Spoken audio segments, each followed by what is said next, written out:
A reading from 1 Maccabees chapter 13.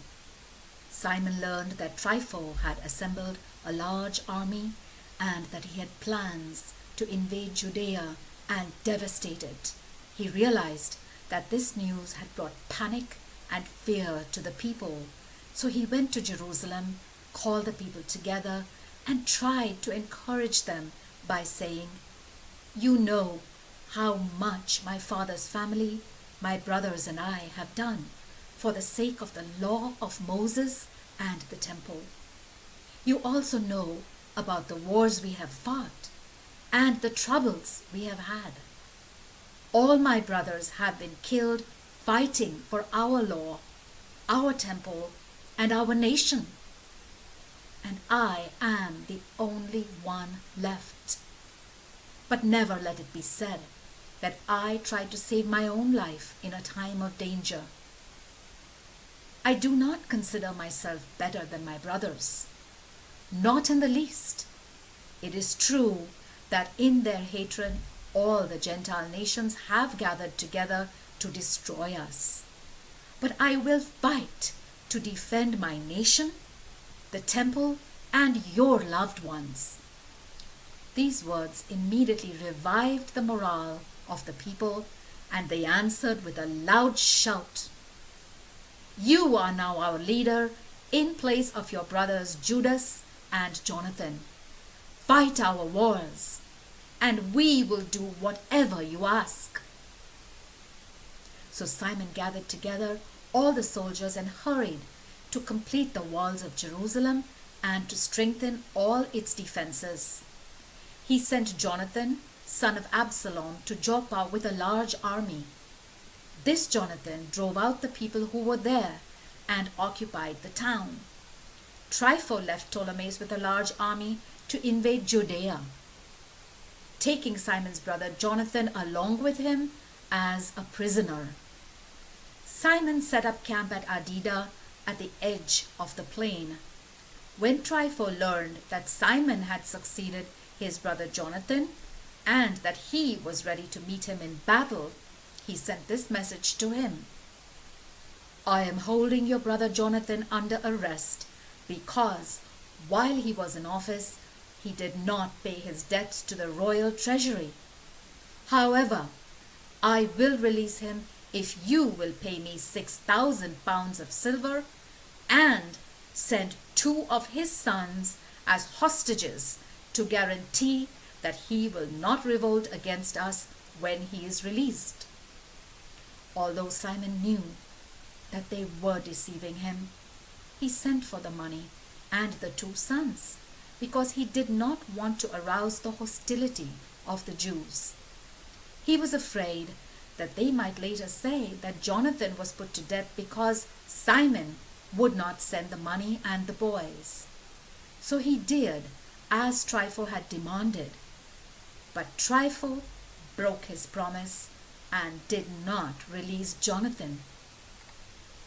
Then Trypho made his move to invade the land and destroy it, circling around by the road to Adora. But Simon and his army moved along, facing him wherever he went.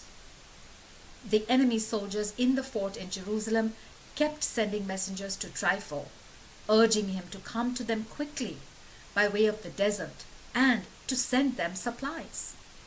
Trypho got all his cavalry ready for the invasion, but that night there was a heavy snowstorm, and he was not able to move up into the hills.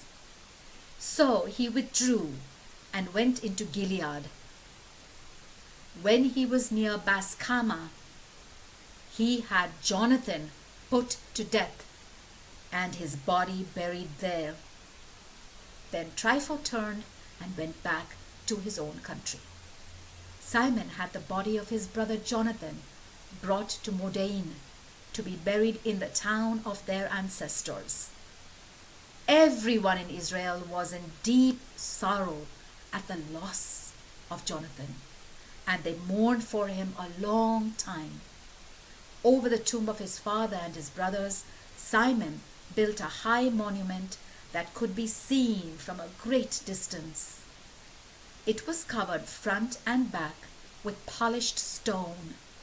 He constructed 7 pyramids side by side for his father, his mother, and his 4 brothers.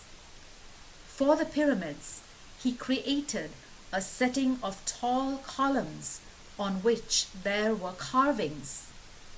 Some of these carvings were of suits of armor, and some were of ships. It was a monument to their victories, which travelers from overseas could visit. The tomb which he built in Modane is still there today. Meanwhile, Trypho assassinated the young king Antiochus VI and took over his kingdom in Syria. He brought that country great troubles. Simon rebuilt the fortresses of Judea with high towers, strong walls, and barred gates. Then he placed stores of supplies there. He sent ambassadors to King Demetrius II to ask for tax relief for the land, since Trypho was doing nothing but robbing them. King Demetrius sent the following letter in reply. King Demetrius to the high priest Simon, the friend of kings, to the Jewish nation, and to their leaders. Greetings. I have received the gold crown and the gold palm branch which you sent, and I am prepared to make a peace treaty with you and to instruct our tax officials to grant you exemptions. Our previous agreements with you are confirmed, and the fortresses which you have built are to remain yours. I grant you pardon for treaty violations committed up to the present date, and I release you from payment of the special tax still due and any other taxes that have been collected up to this time in Jerusalem. All Jews who are qualified may enroll in the royal service. Let us have peace. So in the year 170, the yoke of the Gentile oppressors was removed from the Jews. People began to date their documents and contracts with these words: in the first year of Simon, the great high priest, commander, and leader of the Jews. At that time, Simon laid siege to Gezer and surrounded it with his army. He built a movable siege platform, brought it up to the town wall, attacked one of the towers, and captured it. The men who had been on the siege platform then moved rapidly into the town, and this created great confusion. The men of the town, their wives and their children, tore their clothes in distress and climbed up on the top of the town wall.